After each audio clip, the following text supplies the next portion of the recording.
He's no Gendry. He's not going to be fucking putting some bull helmet together or nothing, but it might help to... Maybe he is Gendry. Maybe he is Gendry. War game. Gendry is cold hands.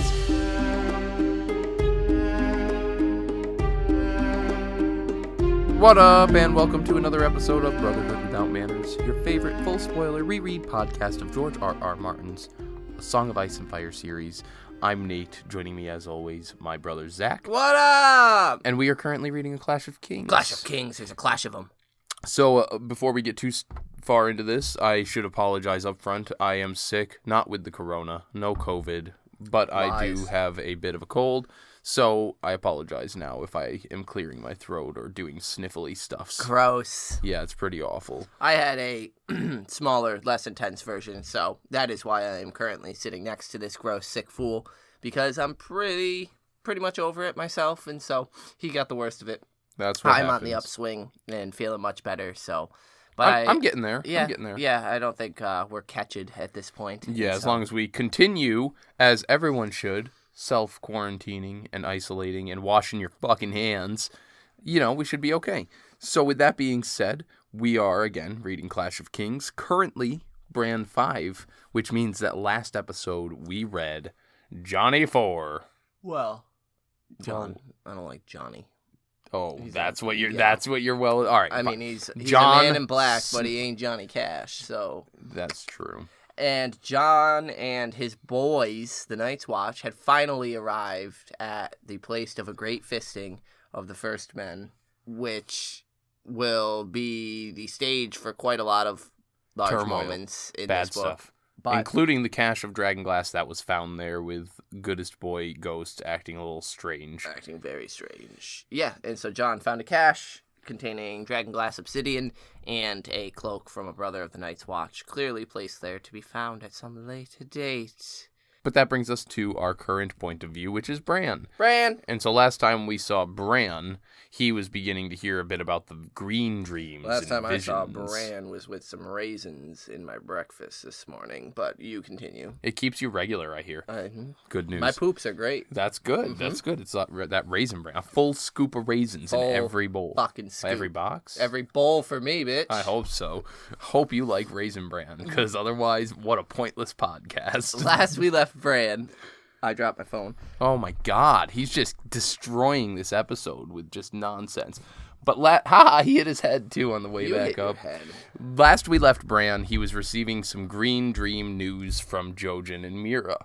They were explaining about a meal that he had had. A dream about a meal that Bran had had, where he was going to be served up this delicious dinner, where the Freys were also attending, and they were being served up a shitty dinner. But they, for some reason, seemed to enjoy theirs so much more.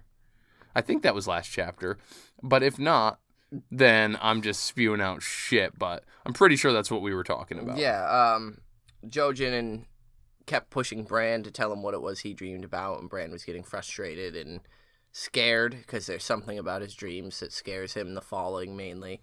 And Summer sort of leaned into that and almost attacked Jojen, but it's there's some interesting doings at Winterfell. So we pick up this Bran 5 chapter with Alebelly finding Bran in the forge working the bellows for Mikken, which we're gonna stop right there. What a great guy Mikken is. He's just like, hey, Bran, come help me with the fucking bellows. Yeah, that's pretty cool. You got a hand, it reminds me of Lost. You got a hand that can do this? All right, then you're perfect. You're perfect for what I need. And Mikken's keeping him busy. And it's a nice gesture. It's a come help me down at the forge. I also thought it's something to note because it's one more thing that even though Bran wants to be a knight, he knows how to work the bellows in a forge. Yeah. He's sitting there for hours on end, probably talking or at least watching Mikken work. He's got an idea. Maybe not, he's no Gendry. He's not going to be fucking putting some bull helmet together or nothing, but it might help Maybe he is Gendry. Maybe he is Gendry. War game. Gendry is cold hands. But more of maybe in the future it'll, if we see some visions of Bran the Builder or who have these knowledges of these types of things, it could have all started right here with Damn it, Micken, you created Bran the Builder. Good job. And we find out that Alebelly is searching for Bran because Luwin wants him. There has been a bird from the king. And Bran immediately gets all excited. Rob's written? Oh, all right, let's fucking go. Yeah, he doesn't even wait for Hodor to show up. He just has Alebelly, which I call him Ale. I started writing Ale. Ale carries him. Poor Alebelly. He's big. Yeah, he's a large man. He's a fat man. He ain't as big as Hodor. He's not a big Hodor, 7.5 foot tall monster of a man. He's just a fat dude. And a good dude. I like Alebelly. He seems nice enough. A little superstitious, simple. But he's all right. And he reaches Luwin's door red-faced and puffing, unlike Hodor, who could just handle it because he's a boss. And Rickon is already there with both of the Walder Freys as well. And Luwin immediately sends Alebelly away and tells them that Robb is written with both good news and ill. Robb has won a great victory at Oxcross, he tells them, and he currently writes from Ashmark, where he's sitting formerly the stronghold of House Marbrand. Yeah, and so he won a bunch of castles and keeps got a lot of shit happening. And Bran asks one question. Was it Tywin he beat? Well fucking done, Bran. Like, to be so in tune with the strategies and tactics, I feel like he would have been an asset down with Robb during these wars. He could have actually assisted with, some tactics. I mean, yeah, they'd have to drag his little handicapped ass around because he's not got his wagon yet, but I feel like he at least has some insight to what's going on. He understands it. Yeah, I mean, that's poignant. It's right on the fucking head. It's sort of... It's almost pessimistic. Like, is Tywin dead? Then what the fuck are we celebrating exactly. here? So Luwin tells him no, it was Sir Stafford Lannister. And Bran's never even heard of that motherfucker. He's like, wait. Some nobody? Who? And for once, he actually agrees with Big Walder, who is like, if Tywin's not dead, then it doesn't really matter, though, does it? And Bran's like, yep, that. Rickon asked only one question as well, and that was if Robb was coming home. And Luwin said that there's still wars to be fought yet, battles to be fought and won yet, so no. Rickon wants Robb to be told to come home. Tell him to come home with his wolf and mother and father. And it said that though he knew Eddard Stark was dead, he sometimes forgot. Willfully, Bran suspected, as he could be stubborn as only a 4-year-old could be stubborn. Yeah. And so that's interesting that Rickon likes to almost deny that his father is dead, and... Is that, do you think, because of these dreams that he's having? Like, can he just go and converse with him? And so he's like, nah, I'm not fucking accepting he's dead because I can go talk to him in the crypt. I don't know if he's actually talking to him down there, seeing him in ways, but I think that'd be definitely a cool reason is that, maybe he has a bit of the fuck's his name? I can't think of it. The guy from Lost who can hear the Hurley or Miles? Miles. Yeah. Similar where like he's able to get some thoughts and feelings and insight, or it could just be that he's a stubborn little 4-year-old. I mean, I'm clinging to the crypt thing. I like that. I think that he's aware. He's at least seen Ned dead at some point. Not dead, not knowing he's dead, but seeing him around in the crypt or something, and he's like, yeah, no, he's here. Like, he's not dead. What are you talking about? Well, no, because then he wouldn't be calling for him to come home.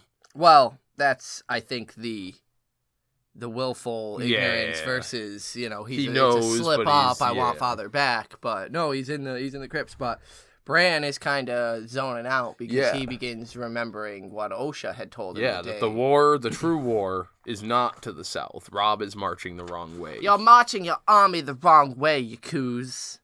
She didn't say that to him, but she should have. Fuck. And Luwin then tells the Freys of the death of their uncle, Sir Stavron Frey. Oh, no. They don't give a fuck. Yeah, he died because he took an injury during the battle at Oxcross. Everyone thought he would live. And for 3 days he was there. Is there foul play to this? I don't know, because I think it was just a wound festering, and it seemed pretty innocent, but I'm going to be kind of on the lookout, because I was wondering that as well, that, he was kind of okay reported for a few days, fine, yeah, and then died from a festering wound, but who knows.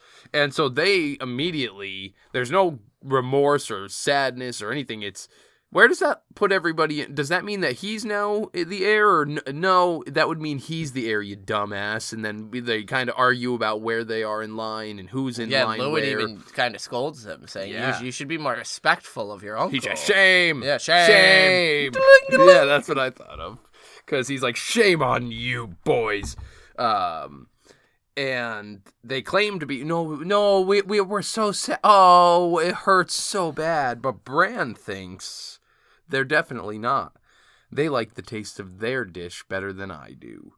And it all comes rushing back to him, that the dream that Jojen had given him, that told him, and realizes that's not how he said it. Yeah. That's not what he said. So Bran asks Luwin to be excused, and Luwin grants him that, and it's Osha. He rings the shame bell. Yeah. Ding! It's Osha who comes for Bran, and she has absolutely no trouble lifting him and carrying him down the steps. She is way stronger than Alebelly. And on their way, Bran asks her if she knows the way north to the wall and even past. And she says, this is sick. The way is easy. Just follow the... I didn't write it either. She says to follow the stars. Follow the blue dragon's eye. And when you reach this point, you follow the ranger's arrow point or something like that. Just something cool. I mean, it's navigation via stars. Yeah, it's nothing that doesn't exist in our own world. And also the Iron Islanders are adept at it. It's follow the North Star type thing. And you'll get to Neverland. I mean, I pretty much think that's what that is. Follow the North Star, and you get north. That's 100% what it is. And so I just thought the way she worded it was really fun. And Bran continues saying, asking if they're still giants and the others and the children of the forest. Now, this is cool. I like the way she phrases it all. Now, what's interesting to me is she kind of confirms certain things. But then there's this last bit that's just up in the air for her. It's not kind of. She confirms. Yeah, I have seen giants. Yeah. They are... No, yes. Giants I have seen. The children I've heard tell of, which she's not denying them. She's not saying, no, they don't. And of all people, she would be like, nah. And then... But the White Walkers... Why do you want to know? And so I feel like she absolutely has seen them as well. That's the reason she fled from the north. Yeah. She talks about her husband or lover being killed by one at some point. And so the fact that she cuts off, wait, why are you asking me this? And he doesn't answer that. He just asks her if she's ever seen a crow with 3 eyes. And she laughs, saying, no, I don't think I'd ever want to either. And she sets him down in the window seat in his bedchamber, and she leaves. And Mira and Jojen enter. Yeah, like the door closes, and then it reopens. Yeah, it's a fucking swing kitchen door at this point into Bran's room. And it says that he didn't request them to be there. He didn't say anything. They just showed up. And he's like, oh, I guess you've heard about the Raven. And Jojen nods, and Bran says, it wasn't a supper like you said. It was a letter from Robb. And Jojen says, the green dreams take strange shapes sometimes. The truth is not always easy to understand. I mean, you get a more fucking poignant line than that. Yeah. And that's basically, I almost feel like that's also Martin saying, like, prophecies are horse shit. Don't buy into them so fucking quickly. Yeah, like, there's a great quote. I can't remember whose chapter or what, but it is in this book series. And it's described as prophecy will take your member into their mouth all sweet like, and then fucking chomp their teeth down and bite your cock off. Right. Like, prophecy is one of the hardest things to deal in. It's fickle. Look at Harry Potter. Professor Trelawney says the same thing. Subject. It's all guesswork. The Dark Lord is coming. Exactly. Yeah. And so he demands to know what the terrible dream is that led You told me bad things were coming to Winterfell. Tell me what bad things are coming to Winterfell. And Jojen's like, do you believe me now, motherfucker? You gonna listen to what I say, or you gonna be like, oh no, that's crazy. I can't believe that. And Bran's like, yeah, all right, I'll listen. The sea comes for Winterfell. Wait, what? No, I'm not buying that I'm not shit. buying this shit. What? I have a little passage here I wanted to read. And Bran asks him the sea, and he says, I dreamed that the sea was lapping all around Winterfell. I saw black waves crashing against the gates and towers, and then the salt water came flowing over the walls and filled the castle. Drowned men were floating in the yard. When first I dreamed the dream, back at Greywater, I didn't know their faces, but now I do. That Alebelly is one. The guard who called our names at the feast. Your Septon's another. Your Smith as well. And so... Not Meccan. Yeah, I mean, Jojen just starts name dropping. Like, I didn't know who these people were, but Alebelly's gonna die. Septon Chael's gonna die. Septon Chael's gonna die. Miccan's gonna die. you know all these cool people you like? They're all gonna die. Yuck, yuck, yuck, And yuck. I love, because, full spoiler reread, we know this is the Greyjoys coming to Winterfell and decimating the castle. And I just love the description of the black salt water pouring over the walls and in, and the way they get up over the walls and come in, and George is fucking brilliant, obviously. But Bran's confused. The sea's fucking very, very, very far away. Yeah. And Winterfell's walls are high. Like, that ain't gonna work. But Bran decides the best course of action is to tell the people let's he warn named. them. Let's warn them that they might not drown. And Jojen and Meera both are like, dude, you didn't believe us, and you're having crazy dreams. You're having, like, shit happen to you. Why do you think any of the sane people around here would think that this makes any sense? It's interesting the different tacks we get here, because Meera tells him they won't believe, just like you didn't. But Jojen says it won't save them. It won't matter. It won't change anything. This can't be changed. And so Bran starts to get scared, but he had sworn to trust them, and he was a Stark of Winterfell, and a Stark of Winterfell kept his sworn word. I think that's significant for Bran, the identity of the Stark, keeping that sworn word. No, I think that's very interesting that's what the Starks do. The Lannisters always pay their debts. Isn't that the same thing? They always pay, like, in a sense, the Lannisters will always keep their word to pay their debt. There's a little maliciousness in the Lannister. Yeah. But there's that we always pay our debts, whether it's a good or a bad one. The Starks always vow to keep their word, which is essentially the same thing. It just sounds better. It just sounds less negative. But in the eyes of Ned keeping Lyanna's promise a secret forever, that, while it's good in our eyes, he still kept a secret. That's good. Like, it's still not as... You're not swaying me from this. The Starks always keep their sworn word because they're good people. The Lannisters pay their debts because they're absolutely psychopaths. Agree. They do it because... And that's why Ned kept his word. Saying, but it's a neat reflection of each other. We inherently not, rereaders obviously know that there's a little more to it, but inherently we think the Lannisters are bad. A Lannister always pays his debts. Like they're concerned about gold, or they're going to get even.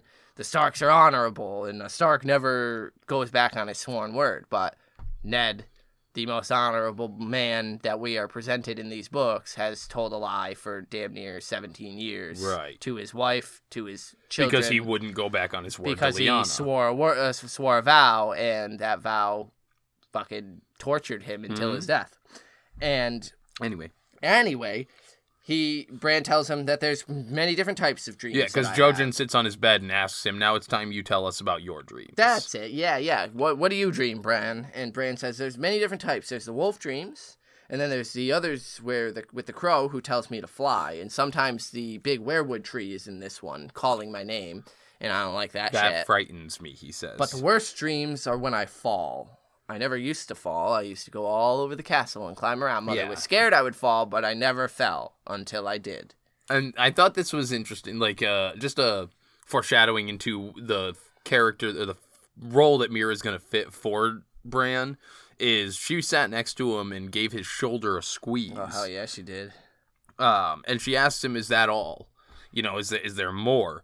But it seemed like that was more of a, like, I know this is hard, but, like, I'm here. We're here it was for a comforting friend. And so I just like that, seeing that, she is going to take that matronly feel to the whole situation.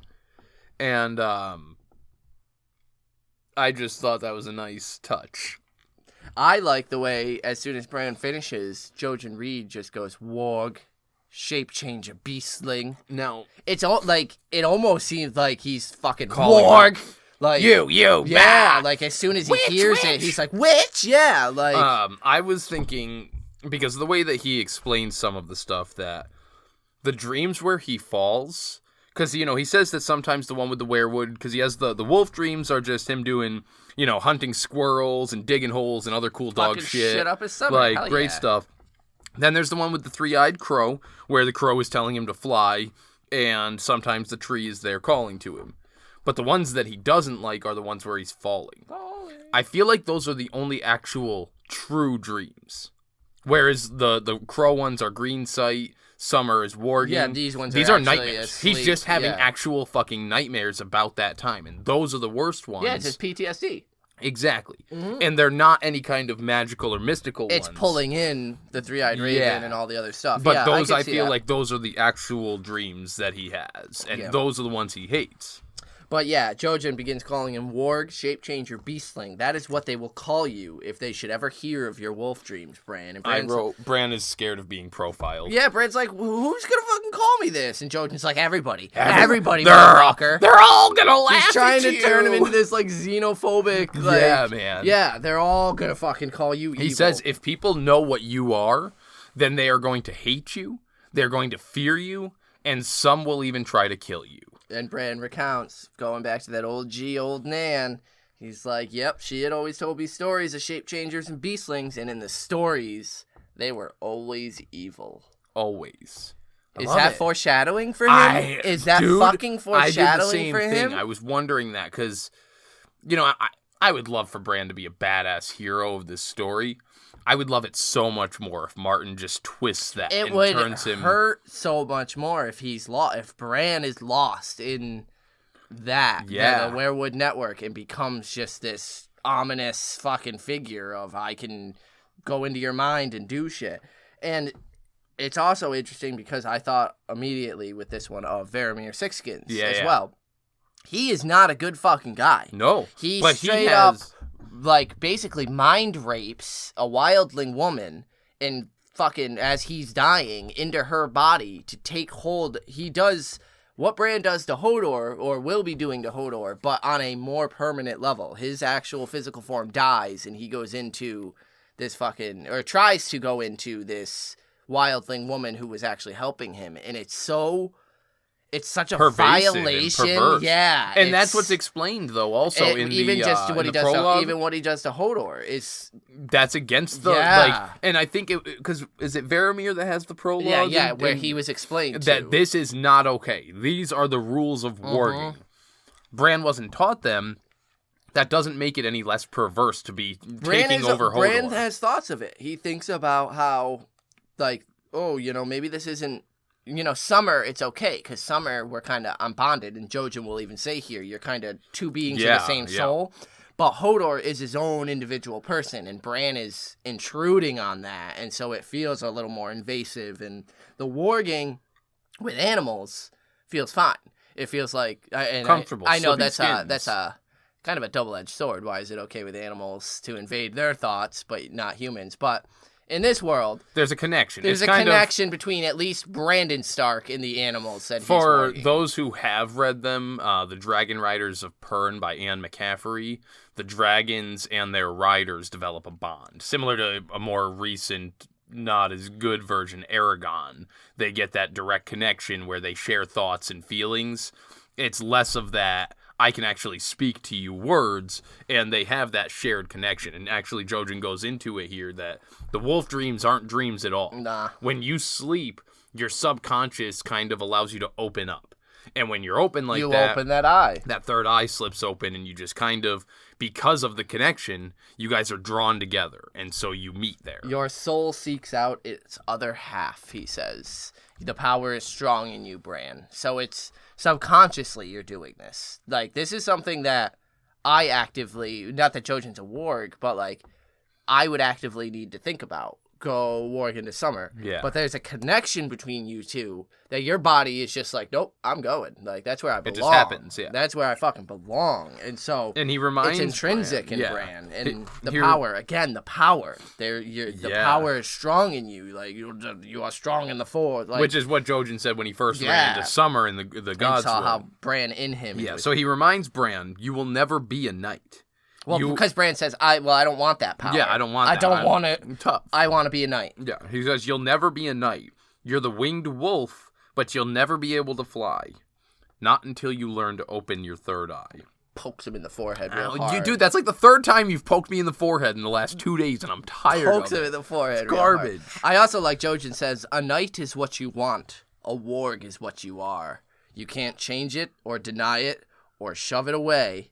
And then, you are the winged wolf. Like, a knight is what you want. A warg is what you are. Now, like, for this little part here where he keeps talking knights and winged wolf and knights and winged wolf, it makes me think of Elaine wins a winter sample chapter where they're getting the Winged Guard, the Knights of the Vale.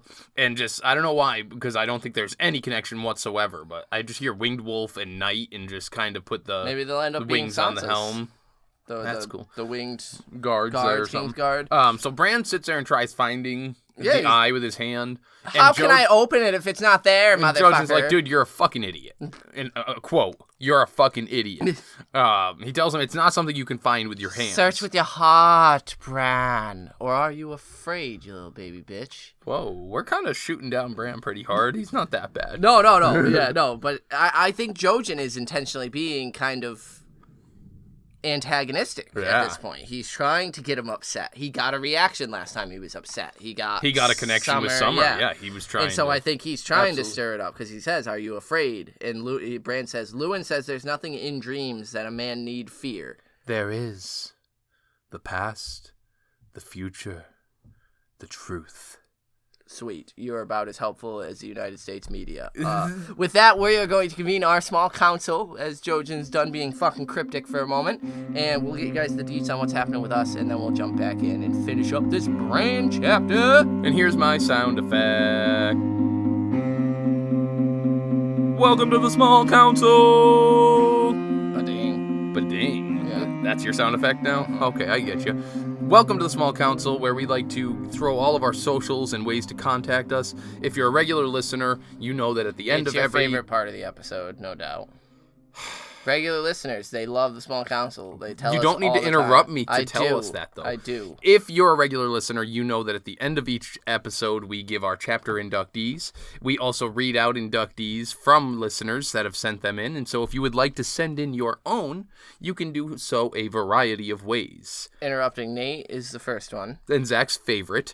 Usually done through emails. withoutmannersbrotherhood@gmail.com is the most common and quickest way for us to respond, as we actually get notifications for that. Otherwise, you're split across whatever social media platform is your preference. Yeah, you can throw us an email. One of the quickest, the easiest ways that most people get us their inductee is the email, which is without manners. Oh, you did? Dude, what? Wow. I was distracted because we just got an email, and I was like, okay. Is it something exciting? And no, it's not. No, it's just all sorts of stuff about the COVID. But yeah, so you handled the email. We are on Twitter, both of us. I'm on Twitter at Carstark92. I'm a little less active on Twitter than Nate is. Nate is at Manners Without. He runs the account, the Brotherhood account, and he interacts with quite a lot. I do stupid shit on Twitter like most people. We also takes credit for having a dog that is mine because he loves me, and I can't not. We also have an Instagram. It's the same as my Twitter at Manners Without, and then we have our Facebook group, facebook.com/Brotherhood Podcast. We also have Patreon. Yeah, where you can get access to a private Facebook group as well as all of the sample chapters for Winds of Winter we've released so far. We are down to 2 left. Arianne 2, which will be the next one, and the last and final Tyrion 2 from Winds of Winter. And so look forward to those. That's patreon.com/mannerswithout.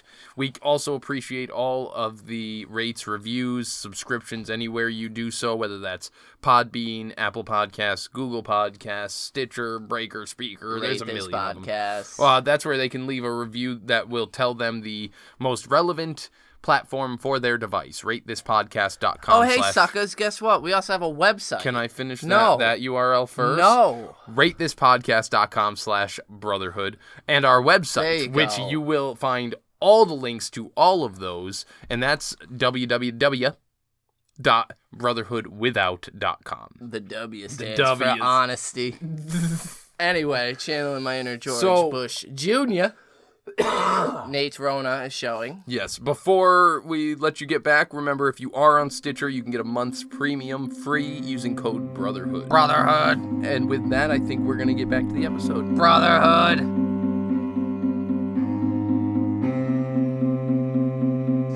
So like we're back. And now I interrupted you, so fucking suck it. Anyway, continue. So like we're back. That's what you go with for an interruption. Yeah, it interrupted you, didn't it? At least I interrupt you making a point. You never make offering points. A website or... Anyway, like a small pond in the woods, the reeds are fucking out. And they dip and leave Bran more confused. You know what reeds are? They stand a little bit above the water. It was a clever fucking reference. I got the reference. They leave him more confused than ever. Bran is still poking at his forehead, trying to find this third eye, and decides to go against their advice and tries to warn everybody. Yeah. And so he spends the next few days going around. He lets Micken know, Micken, you're going to die, bro. Micken thought that was funny. He's like, yo, I've always wanted to see the ocean. I never got a vacation, so that'd be sweet. I'd be a beach dude. It's for a coming minute. to me. That'd be cool. Septon Shale is all, when the gods are ready to take me, I am ready to go.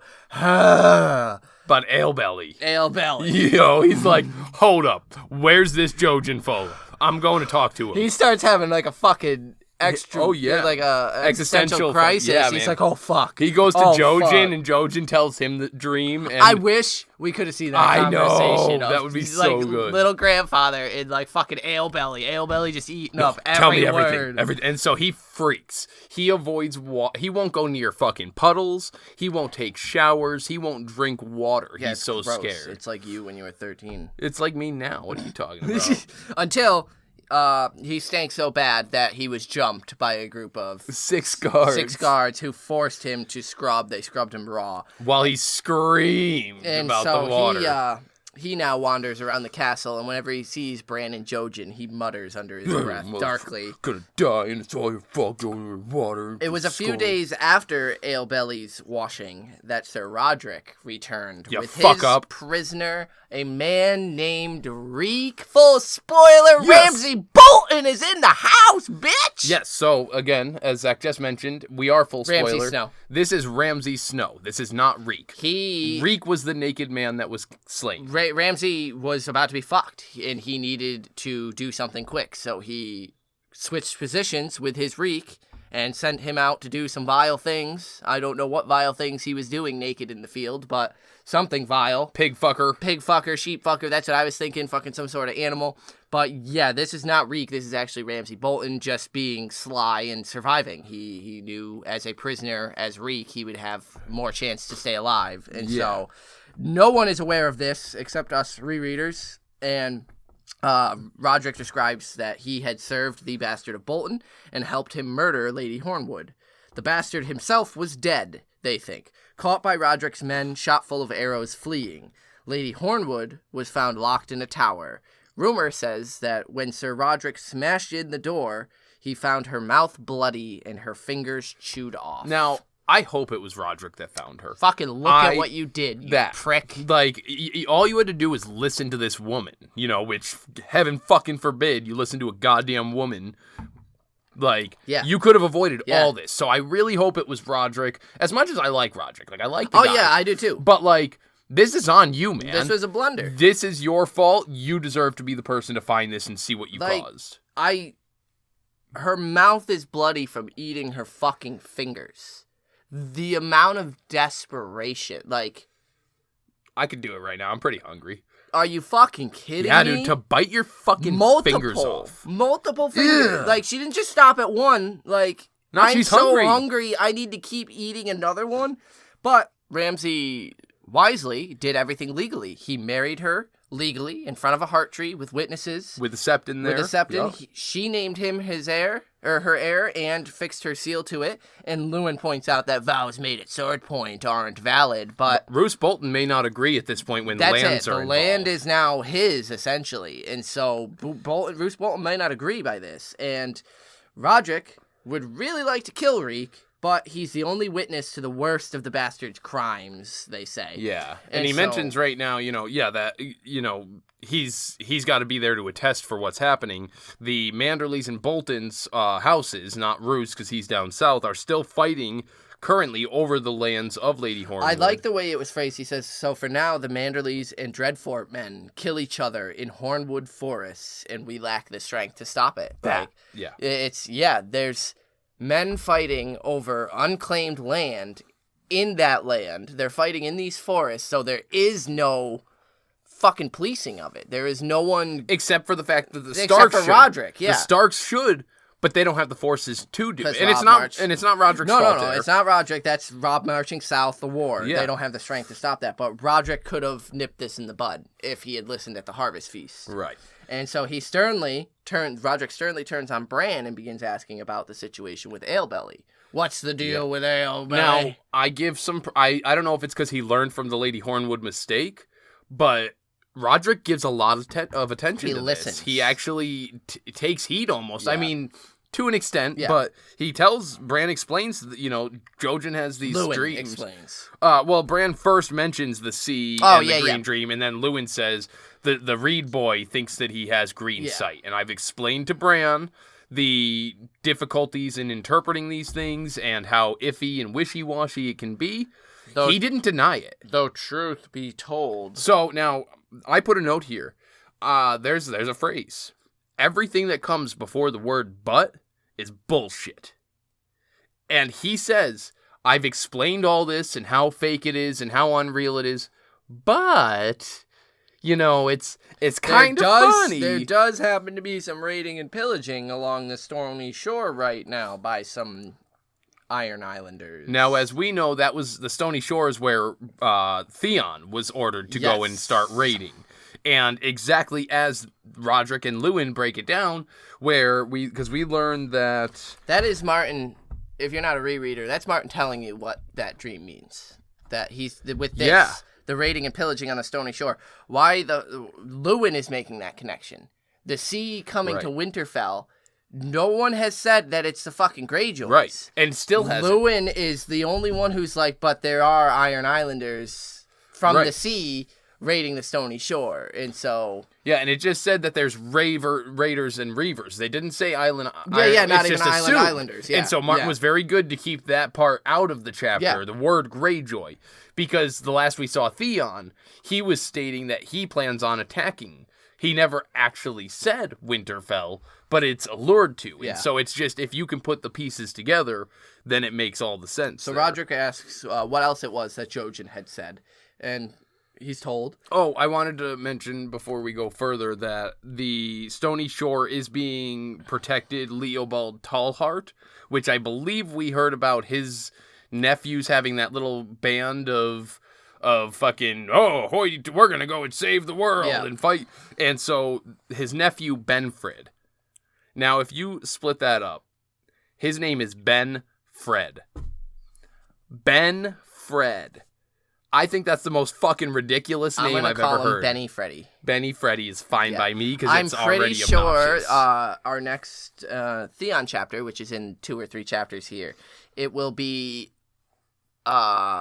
Benny Fred or the other Tallheart. Who did you say? His uncle Leopold. One of them will be spitting in Theon's face and calling him a turncloak, saying that Rob's gonna gut you, you little cunt. Great. And so we're getting that beginning here. That's where Theon is. That's Theon right there. And that's where his chapter picks up, is on the Stony Shore, and he's wiping spit off his face from one of these Tallheart or Benfred. So Rodrik and Luwin both agree, though, that if they send people to go and stop those raiders and reavers, they're all going to jump on their boats and fucking dip, which is basically... exactly what That's the point of raiding and pillaging, like the way they do. And so they have the right of that. And so Rodrik asks Bran, as you started to mention, what else? What else happens in these dreams of the water, the ocean overtaking Winterfell? And tells him who dies. Mikken drowns, Alebelly drowns, Septon Chael. And Rodrik is actually like, well, if we do decide to go out against these raiders and pillagers, I won't take Alebelly with me if... And then, need to go. And then he says, "Did I drown? Did I drown? No. Great. Then, cool. We're fucking we're golden, sweet. Man. Everybody else is dead. All right, but Bran takes stock in that. Though. He's like, maybe they won't drown. He's taking and making active efforts to not bring Alebelly around the ocean. He's confident because he's not going to drown. He dies out in fucking Mo Caitlin or Torrhen Square or whichever one. I can still change it. And later that night, we learned that Meera was heartened by these words as well. She thought so too. But Jojen just shook his little head and said, "Green dreams can't be changed." And Meera gets angry at this. It makes her very angry. And she says, "Why would the gods send us a warning of it if we have no hopes of changing it? This, again, harkens back to the argument where Jojen knows he's going to die, and Meera wants to do everything in her power to change it. And that's what that boils down to, is why would they show us your death if I can't fucking do anything about it? Like, that's just cruel. Yeah, so the fun thing here is he's going to reveal his next green dream that he's had, where... because she tells him, if you were Alebelly and you had this... drowning, impending, hanging over you, you'd probably just go and jump in the fucking well, wouldn't you? Yeah, because you can't avoid it. There's nothing that can be done. You can't avoid it, and she says he should fight Alebelly, and Bran should too. And Bran's like, the fuck? I didn't die in the water. Do I drown? Like, what is... And what? so, the reason I was mentioning it before we actually get into this new vision is we got both from Jojen this chapter, as well as from Maester Luwin. Probably the two most... the only other person that could put more stock into this would be Osha. Fucking arguments is really complete opposites. Well, no, it was the fact that prophecies are horse shit. And so he's convinced. He's convinced he has the right of it. He doesn't think that he's misinterpreted this. No, sorry, Bran, but you're fucked. You're fucked, bro. Which isn't the case. So why don't you tell him what the dream is? Oh, you don't think Jojen's fucked?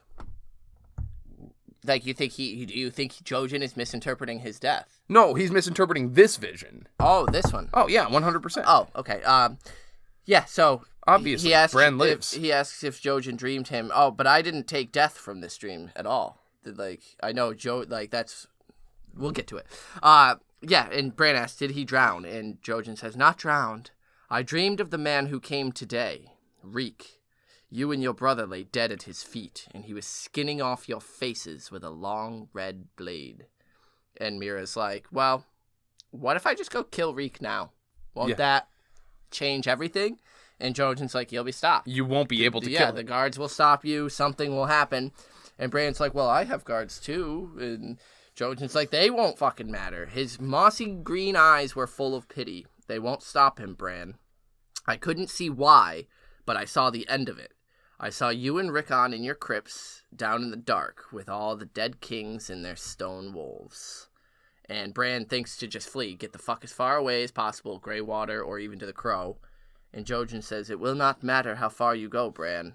The dream was green, and green dreams do not lie.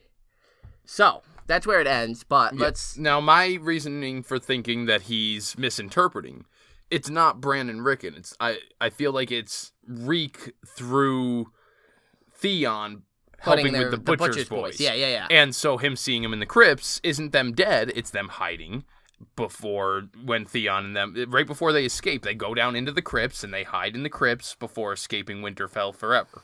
Yeah. That's all he's seeing.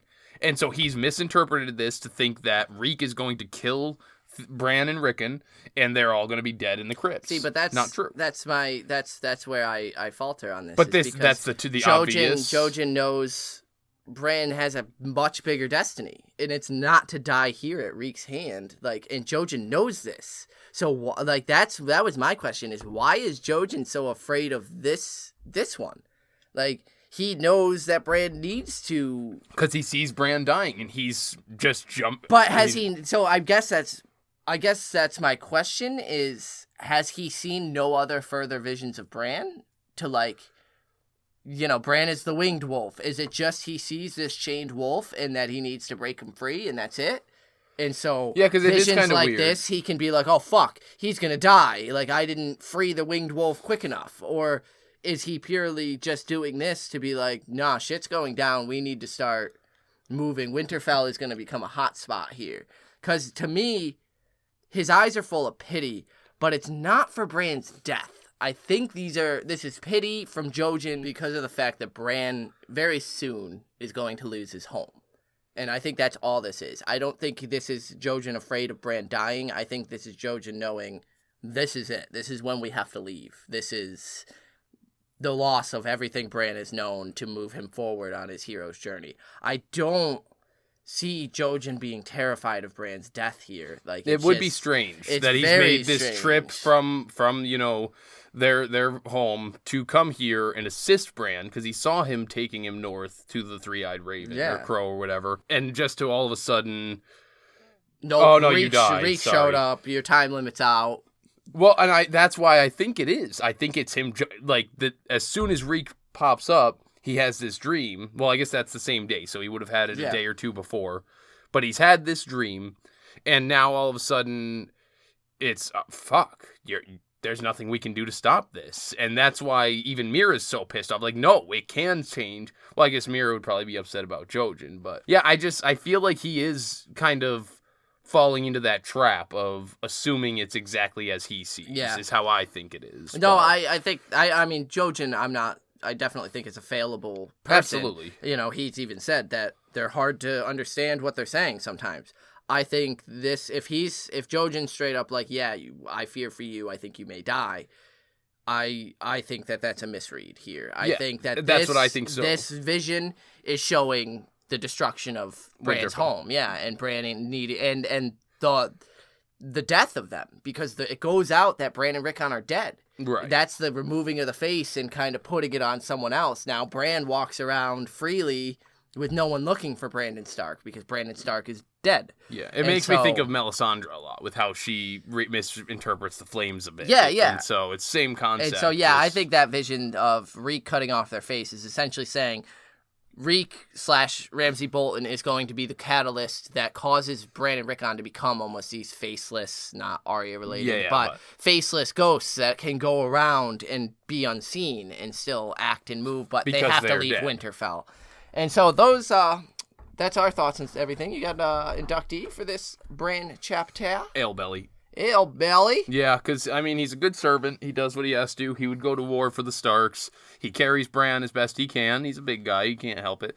And the poor dude just doesn't want to die by drowning, man, which he won't. He'll get killed by Krakens. Alebelly, I'm with you. You know, poor Alebelly. So I'm going to bring him in before his untimely demise. Yeah, mine is in the same route because it is one of the three that are dying. I'm giving mine to Mikken. Yeah.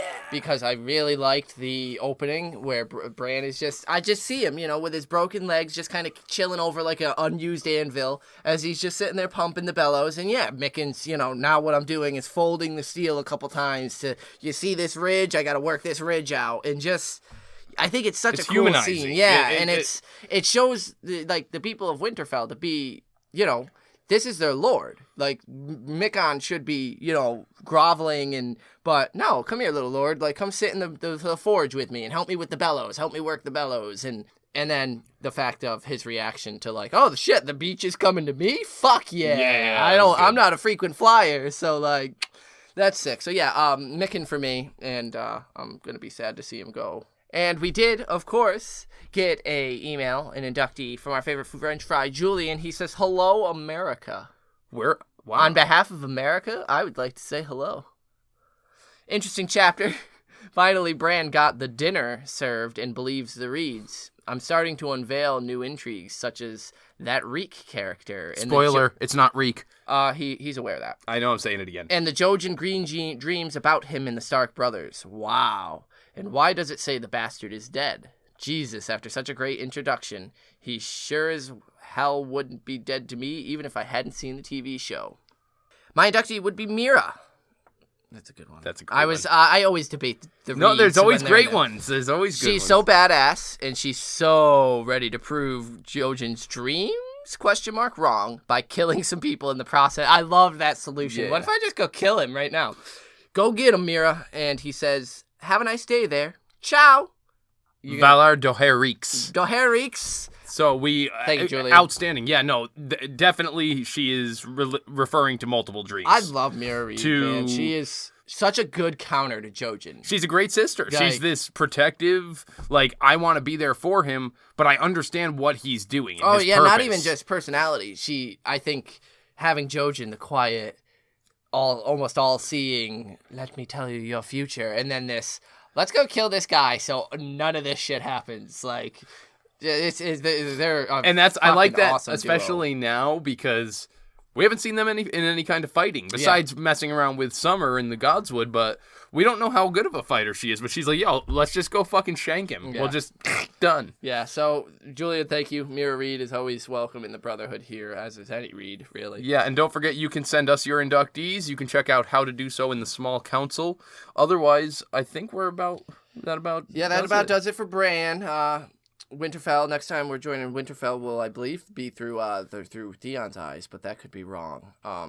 Join us next. We're going to be reading Tyrion 8, and after Tyrion 8 is Theon. Is Theon 3, and so Theon will be on the Stony Shore. Tyrion will be having the small council the small council will be convening over Renly's death and what to do about that. So we get a lot of Marjorie talk and a lot of misinformation. It's and a lot a ton of misinformation. So send us inductees for Tyrion 8 and Theon 3, and we will catch you on the next one. Vala de Harris. Peace.